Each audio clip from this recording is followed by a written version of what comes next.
She marched up to me at the pool like she owned the whole zip code, phone already dialing 911. "You're trespassing," she snapped, loud enough for everyone to hear. But what she didn't know: I had legal rights, signed documents, and a landlord who helped build this place. That one phone call started a chain reaction: police reports, lawsuits, and a secret from 10 years ago that would cost her everything. If you've ever seen a Karen crash and burn in real time, buckle up. This one takes the trophy. Even the police said, "This is the most satisfying HOA takedown I've ever seen." I never thought moving to a quiet suburban neighborhood would turn me into some kind of community detective, but that's exactly what happened last summer.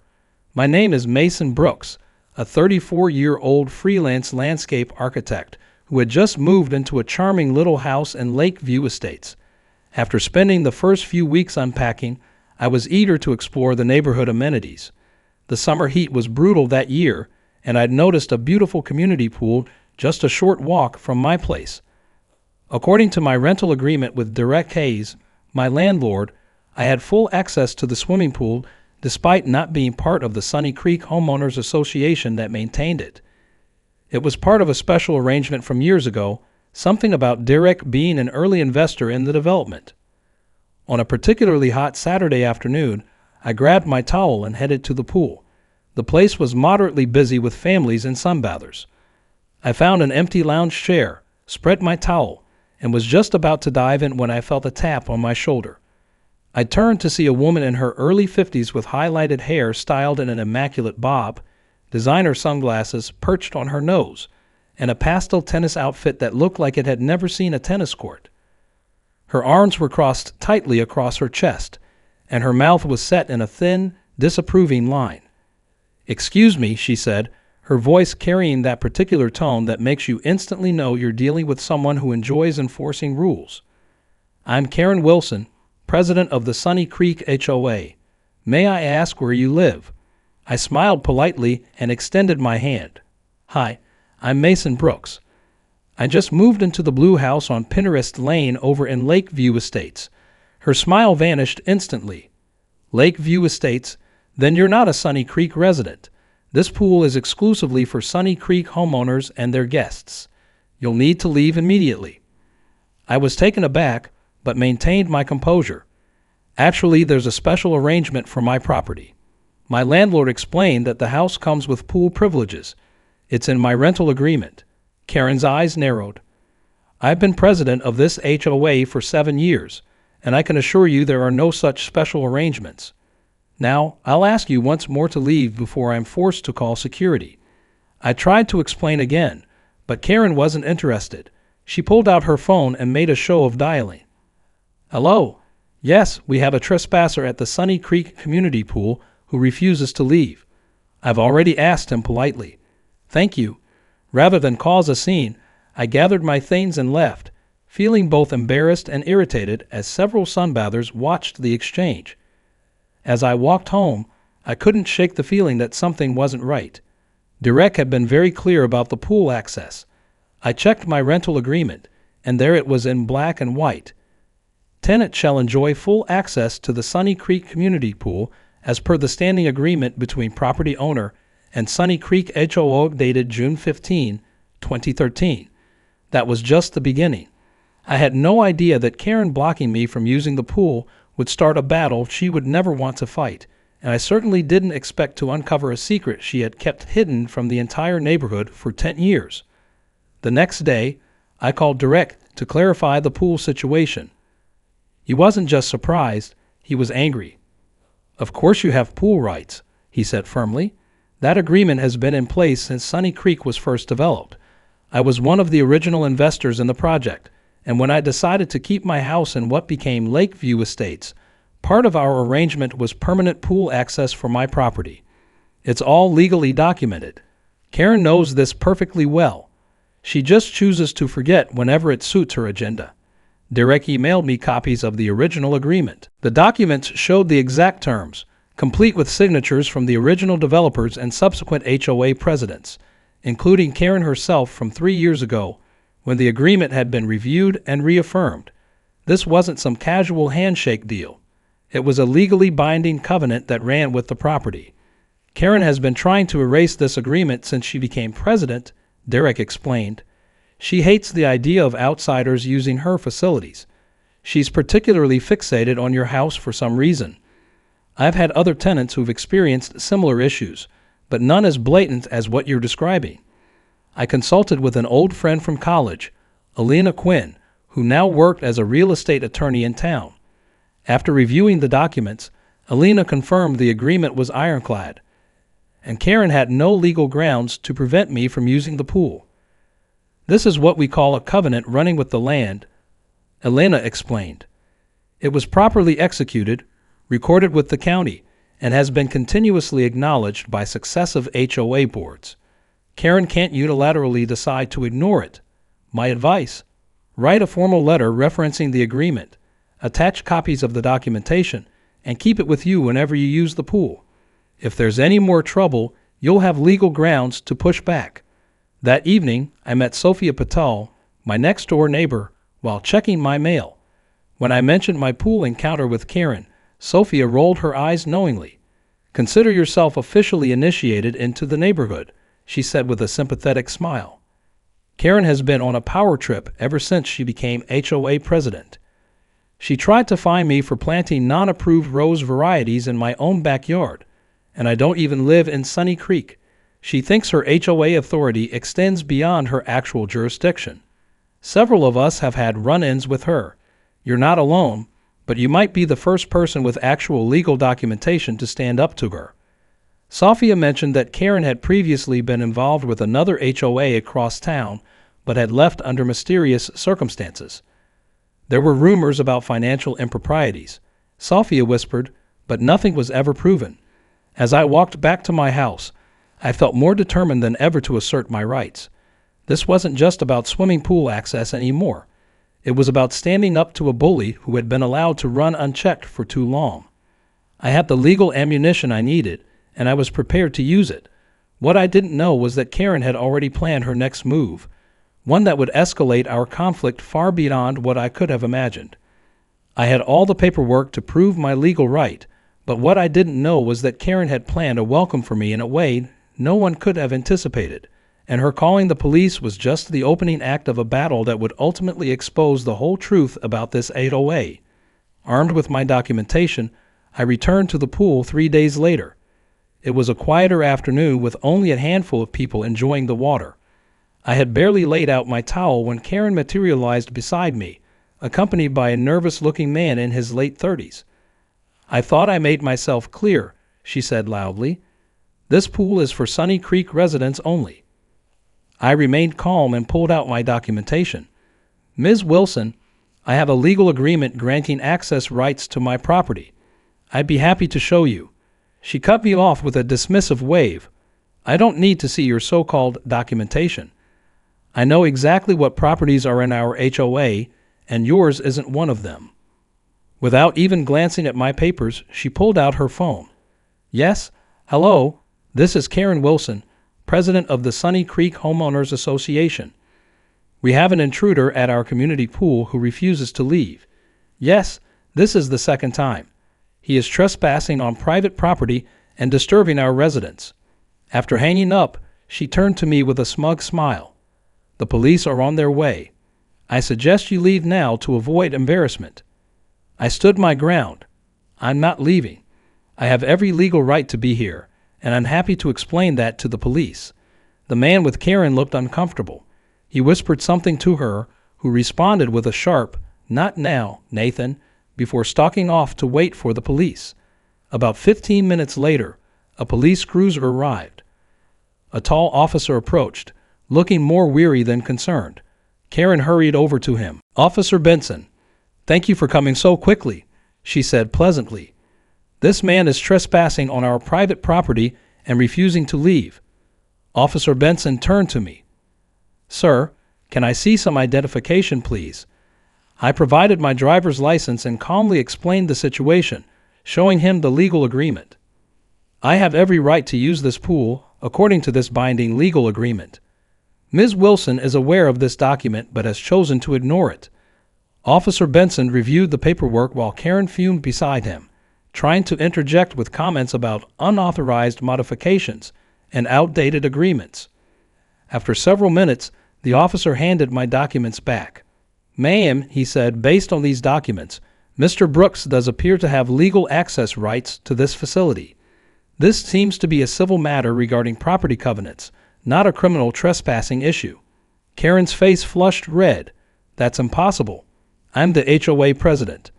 I would know if there were any such arrangements." "May I speak with you privately?" Karen asked the officer, pulling him a few yards away. Though they spoke in hushed tones, I caught fragments of their conversation.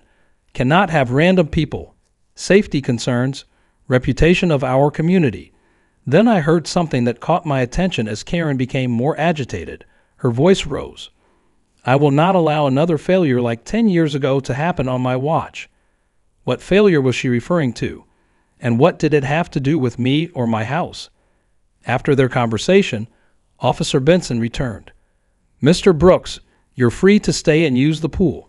Your documentation appears to be in order." He then turned to Karen. "Ms. Wilson, I need to remind you that misuse of emergency services for non-emergency situations can result in penalties. If there's a dispute over property covenants, I suggest you consult with the HOA's attorney rather than calling the police." Karen was livid. "This isn't over," she said, looking directly at me. "The board will be discussing this matter and will be taking appropriate measures." As she stormed off, Officer Benson gave me an apologetic look. "Sorry about this. Between you and me, this isn't the first call we've had from Ms. Wilson about supposed trespassers who turned out to have every right to be where they were." After the officer left, I stayed to enjoy the pool, partly out of principle. As I was swimming laps, I noticed Nathan hovering near my belongings. When I approached, he spoke quickly and quietly. "I'm Nathan Reed, new board member. I'm sorry about today. Not everyone on the board agrees with how Karen handles things. There are issues with how she interprets the boundaries and rules." He glanced around nervously. "Just watch yourself. She doesn't like being challenged."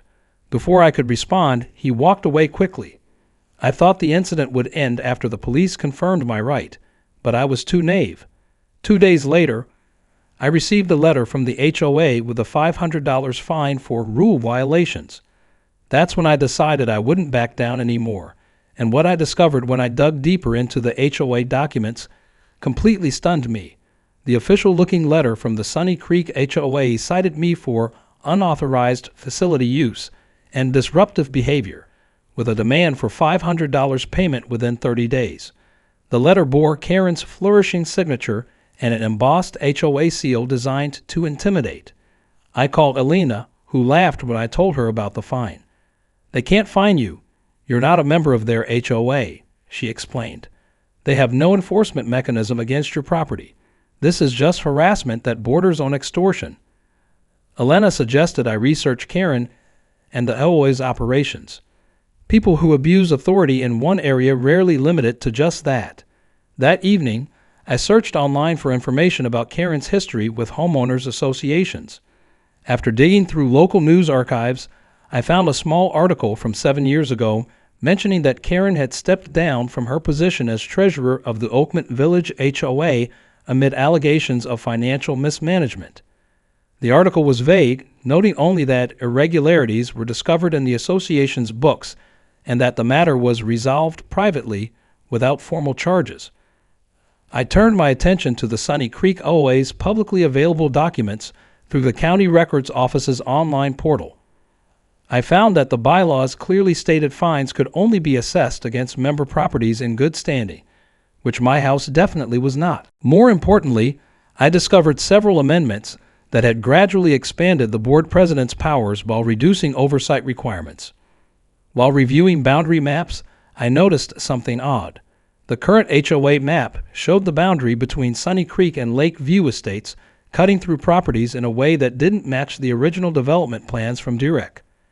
Someone had subtly shifted the line to include portions of non-HOA properties within Sunny Creek's claimed territory, including a corner of my property. The next day, I met with Sophia and neighbors who had experienced problems with Karen.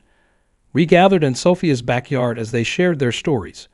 She had my car towed from in front of my own house because she claimed it was an eyesore, said Bill, an elderly man who lived 2 doors down. I don't even live in her HOA. It cost me $300 to get it back. She's been gradually moving the boundary markers, added Maria. My backyard used to be clearly outside HOA territory. Now Karen claims half my yard is subject to their landscaping restrictions. I showed them the boundary discrepancies in the maps. See how the line has shifted. It encompasses parts of properties that should be entirely outside their jurisdiction. Through county records, I discovered that the original developers had set aside the pool area as a common facility with specific access rights granted to certain properties outside Sunny Creek, including my house. I also found evidence of an attempted boundary adjustment filing from 10 years ago that had been withdrawn after objections from several property owners, including Direk. That evening, Nathan Reed asked to meet me at a coffee shop across town. When I arrived, he was sitting in a corner booth, nervously checking his phone. I've been on the board for only 6 months, he began quietly. Karen helped me get elected. She mentored me when I first moved here. I owe her in many ways, but what she's doing isn't right. Nathan explained that Karen ran the HOA like a personal fiefdom, making decisions unilaterally. She's obsessed with expanding Sunny Creek's territory. The boundary issue you discovered is just the tip of the iceberg. She's been systematically reinterpreting old agreements and updating maps for years. Why would she do that? I asked. Control primarily, but also money. Properties within the HOA pay substantial dues, and Karen has discretion over how those funds are allocated. There's also a development company interested in buying parcels to build luxury condos. The more territory Sunny Creek controls, the more leverage Karen has. I could see Nathan's internal struggle. I can't be publicly associated with opposing her, he said, but I can provide you with information, board minutes, financial reports. Maybe you'll find something that helps. By the time I left, I had a clearer picture. This wasn't just about a swimming pool. It was about a systematic pattern of boundary manipulation, financial mismanagement, and abuse of power. And somehow, my house stood as a symbol of Karen's biggest failure from the past, a failure she seemed determined to erase. I had enough information to prove Karen was abusing her power, and she had no idea I was bringing this evidence to the upcoming HOA meeting. The monthly Sunny Creek HOA meeting was scheduled for Tuesday evening at the community center. Nathan had texted me the details, confirming that non-HOA residents could attend as observers according to the bylaws. Armed with documents, maps, and historical records, I arrived early to find about 30 homeowners already gathered. Karen was at the front, arranging papers at a long table with other board members. When she spotted me, her smile faltered before she hurried over. "Mr. Brooks," she said quietly, "this meeting is for Sunny Creek residents only. I must ask you to leave." Before I could respond, Nathan appeared. "Actually, Karen, the bylaws allow for residents of neighboring communities to attend as observers. Section 3, paragraph 7. His voice was steady, but his hand trembled slightly. Karen's eyes narrowed, but with others watching, she couldn't make a scene. "Fine, but observers are to sit in the back and remain silent." As I found a seat, Sophia and other Lakeview residents entered and sat nearby. The meeting began with standard HOA business for 30 minutes, then Karen moved to new business. "We've had an ongoing issue with unauthorized use of our facilities," she announced. "The board is proposing enhanced security measures including keycard access to the pool and increased security patrols. This would require a special assessment of $200 per household." Murmurs ran through the room. An elderly man raised his hand.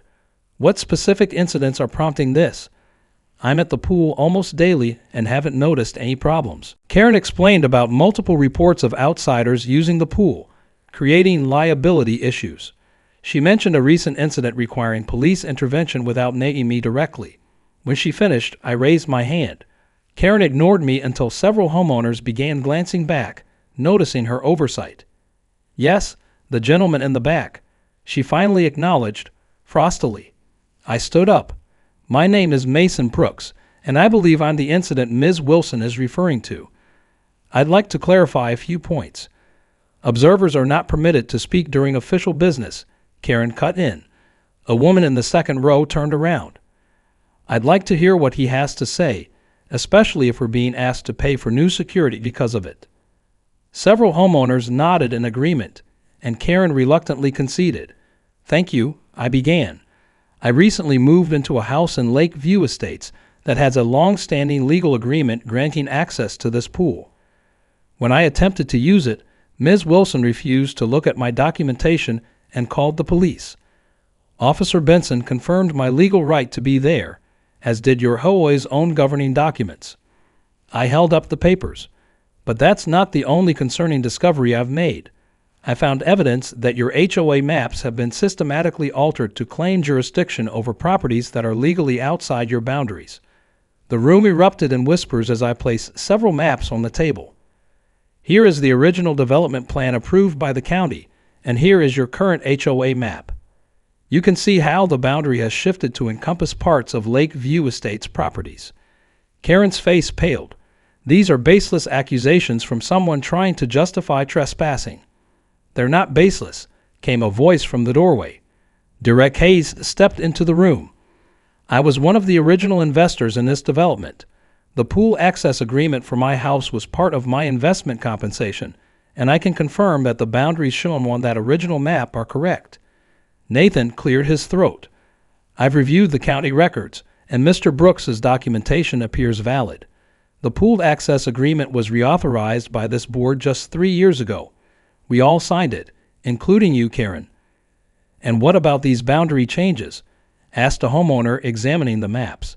Have we been claiming authority over properties that aren't actually in our HOA? Karen was visibly flustered. These are complex legal matters that shouldn't be discussed without our attorney present. If they're so complex, I interjected, then perhaps we should also discuss why the original pool area was established with a permanent easement requiring access for specific Lakeview properties, or why those easements were attempted to be removed from county records 10 years ago without proper authorization. The meeting had completely derailed from Karen's agenda. Homeowners were examining the maps, asking questions about boundaries and how HOA dues had been spent on enforcement against properties that weren't even under their jurisdiction. By the end of the evening, the proposed security measure had been tabled indefinitely, and several homeowners had called for a review of the HOA's boundaries and documents. Many thanked me for bringing these issues to light. Nathan pulled me aside as I gathered my documents. You've started something big here, he said quietly. Karen won't take this lying down. Be careful. The HOA meeting had turned into a perfect storm for Karen, but that wasn't the worst of it, because just 1 day later, an anonymous email containing information about HOA funds being misappropriated was sent to all members, and I knew exactly who had sent it. Nathan Reed sat in his home office until 3 o'clock in the morning, his finger hovering over the send button. On his screen was an email addressed to every Sunny Creek homeowner with financial documents attached. The subject line read, "What you should know about your HOA funds." He'd battled with himself, remembering how Karen had taken him under her wing, introducing him to important people, nominating him for the board. But as his access to HOA records increased, so did his discomfort with what he found. Finally, he clicked send, then immediately shut down his computer. The email would reach inboxes by morning. I knew nothing about Nathan's actions until Sophia called me the next morning. Have you seen it? The email about the HOA finances? Someone on the inside has blown the whistle on Karen. Sophia forwarded it to me. The anonymous email contained financial records showing a pattern of questionable decisions by Karen. Over 5 years, HOA funds had been directed toward improvements in her section of the neighborhood, while necessary repairs elsewhere were delayed. Large sums had been paid to a consulting company for landscaping advice, a company owned by Karen's brother-in-law. Most damning were records showing Karen had authorized HOA funds to pay for legal consultations regarding boundary disputes, consultations presented as general legal advice, but actually exploring ways to retroactively claim portions of Lakeview Estates properties. The whistleblower included a note. I have been complicit through my silence, and for that, I apologize. I can no longer watch as our community funds are misused and our trust is betrayed. Though I hadn't orchestrated this revelation, I had helped Nathan understand the financial documents, explaining which patterns to look for. My previous work with the land dispute law firm had given me insights that proved valuable to Nathan. By mid-afternoon, the Sunny Creek community was in an uproar. Homeowners were calling for an emergency meeting, demanding explanations for years of questionable financial decisions. The emergency meeting was packed when I arrived with Sophia. Karen sat at the front, looking pale and defensive, flanked by 2 board members. Nathan was absent. When Karen attempted to call the meeting to order, she was immediately interrupted by demands for explanations. For the first time, she appeared genuinely frightened, her confidence shattered by her neighbors' unified anger. These documents were stolen and taken out of context, she began weakly. This is a smear campaign orchestrated by outside interests. She looked directly at me, attempting to deflect blame. Mr. Brooks has been trying to undermine our HOA since he arrived, and now he's convinced someone to illegally share private information. The room wasn't buying it. Homeowners stood up with specific questions about expenditures, pointing to discrepancies between what had been approved and what had been spent. Why was $60,000 allocated for landscape renovation on your street when we've been told for years there wasn't enough to fix the playground? Demanded one mother. How do you explain $15,000 paid to Summit Consulting Group when that company is registered to your brother-in-law, who has no background in landscape architecture? Asked another homeowner. As questions mounted and Karen's answers grew increasingly defensive, the mood shifted from anger to resolve. A motion was made to suspend Karen pending a full independent audit. The vote was overwhelming against her. Backed into a corner, Karen's composure cracked. This is ridiculous. You can't remove me. I've given everything to this community. This is all a conspiracy to discredit me, just like last time. I won't let anyone take this position from me. It's the last thing I have. The room fell silent, and an older homeowner asked, "What do you mean, like last time, Karen?" Realizing her mistake, Karen grabbed her things and stormed out, declaring she would consult her attorney about defamation and breach of confidentiality. After the meeting, I received a text from Nathan, "Need to talk. Creek Trail behind the pool in 20 minutes. When I met him, Nathan looked simultaneously relieved and terrified. "She knows it was me," he said, "not for certain, but she suspects. You did the right thing," I assured him. The community needed to know the truth. Nathan nodded. "There's something else you should know, something about your house specifically and why Karen has been so fixated on it. It's about what happened 10 years ago, her biggest failure, and the secret she's been trying to bury ever since. When Karen threatened legal action, I had already prepared the final bomb. A secret she had tried to bury for 10 years. This secret wouldn't just end her reign at the HOA, but could also land her in serious legal trouble. After my conversation with Nathan, I arranged a meeting with Derek and Elena at a restaurant downtown. Over dinner, we pieced together why Karen was obsessed with my house. When Karen first moved to the area, she tried to buy my house, Derek explained. I had put it on the market briefly. She made an offer below asking price. When I declined, she seemed personally offended. Derek decided not to sell and instead began renting the property. About 2 years after Karen's failed attempt to purchase his house, strange things started happening with the property records. I received a notice from the county about a boundary adjustment filing that I supposedly had initiated, Derek continued. According to this filing, I had agreed to sell a 15-foot strip of my backyard to Karen's property. The documents had what appeared to be my signature, but I had never signed anything of the sort. Elena picked up the story. It was a sophisticated attempt at property fraud. Someone had created falsified documents showing that Derek had agreed to sell a portion of his land to Karen. The strip in question would have given her property direct access to the small pond at the back of the Lake View Estates area, substantially increasing her property's value. But how did she expect to get away with it? I asked. The county employee who initially processed the filing was Jeremy Watts, now retired. He and Karen had a connection. His daughter was married to Karen's cousin. The paperwork was fast-tracked in a way that bypassed normal verification steps. Derek discovered the fraud when he received tax documents reflecting the changed property size. He immediately contested the filing, and the boundary adjustment was reversed. The county conducted an investigation, but with Watts retired and without clear evidence of deliberate wrongdoing, the matter was handled administratively rather than criminally to avoid public scandal. The resolution included a binding agreement. Derek explained, Karen would acknowledge the original property boundaries, and as a concession for not pursuing criminal charges, she would guarantee permanent pool access rights to my property. That's the agreement you've been using. It was born out of resolving a property fraud attempt. The story made Karen's vendetta against me crystal clear. My house stood as a reminder of her failed scheme, a scheme that could have resulted in criminal charges. Her attempts to deny my pool access weren't just about keeping outsiders away. They were about trying to invalidate an agreement that served as evidence of her past misconduct. Karen has been systematically altering HOA records to eliminate references to this incident, Nathan added. Documents that should have been there were missing, and others had clearly been edited. Nathan had brought copies of the original minutes he had recovered from the HOA's cloud storage backup, minutes that explicitly referenced the resolution of boundary dispute with Lakeview Estates property owner and the perpetual facilities access agreement that resulted. She's been trying to erase history, he said. If she could successfully deny your access rights now, it would help establish a precedent that the agreement was invalid, potentially allowing her to claim it was never legitimate. Alina's legal mind was calculating the implications. This goes beyond HOA misconduct.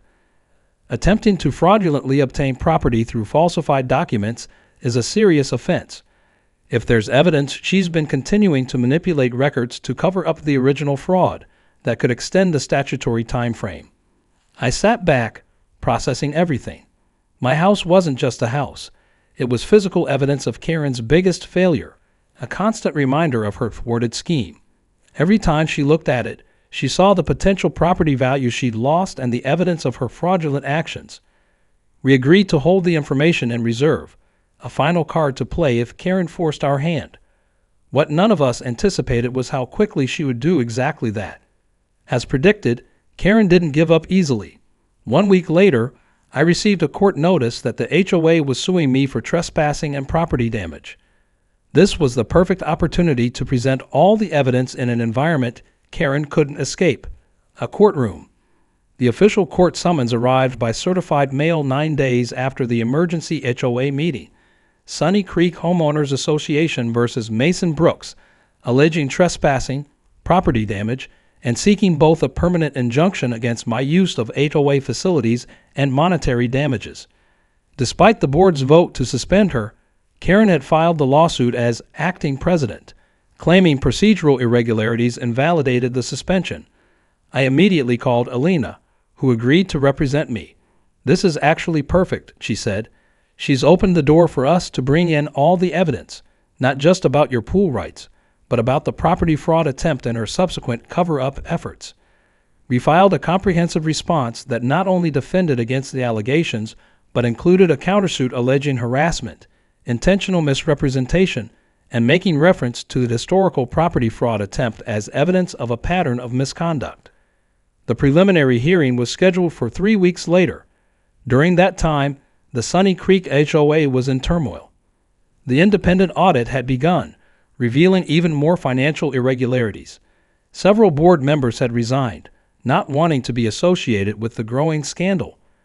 On the morning of the hearing, I arrived at the courthouse with Alina to find nearly 24 Sunny Creek residents there to observe. Some nodded to me in support. Others simply looked curious about what would unfold. Karen arrived with the HOA's attorney, Martin Reynolds, a stern-looking man in an expensive suit. She was dressed formally, her expression confident as she whispered instructions without acknowledging the neighbors who had come to watch. Judge Eleanor Bradshaw, a no-nonsense woman in her 60s with a reputation for cutting through legal maneuvering, called the court to order. Reynolds presented the HOA's case, portraying me as a belligerent outsider who had repeatedly trespassed on private property despite warnings, causing disruption and damaging the community's sense of security. He requested a permanent injunction barring me from all Sunny Creek properties and facilities, plus damages. When it was our turn, Alina methodically dismantled the HOA's claims. She presented the original property agreements, the pool access covenant, and Officer Benson's police report confirming my legal entitlement. She then introduced evidence of Karen's pattern of harassment and the testimonials from other Lakeview residents who had experienced similar treatment. Your Honor, Elena said, the plaintiff's fixation on my client's property goes far beyond typical HOA boundary concerns. We have evidence that Ms. Wilson previously attempted to fraudulently acquire a portion of this same property through falsified documents submitted to the county recorder's office. Karen's face drained of color as Elena presented the county records from 10 years ago, including the investigation findings and the resulting agreement that had established the pool access rights as part of the resolution. Judge Bradshaw removed her reading glasses and looked directly at Karen. Ms. Wilson, the court is troubled by what appears to be a personal vendetta pursued through the mechanism of an HOA. Before I rule, I'd like to hear directly from you. What is your response to the allegation that you attempted to fraudulently acquire property through falsified documents?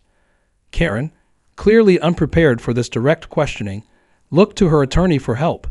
The judge cut him off. I'm asking Ms. Wilson directly, counsel. Put it on the spot, Karen attempted to deflect.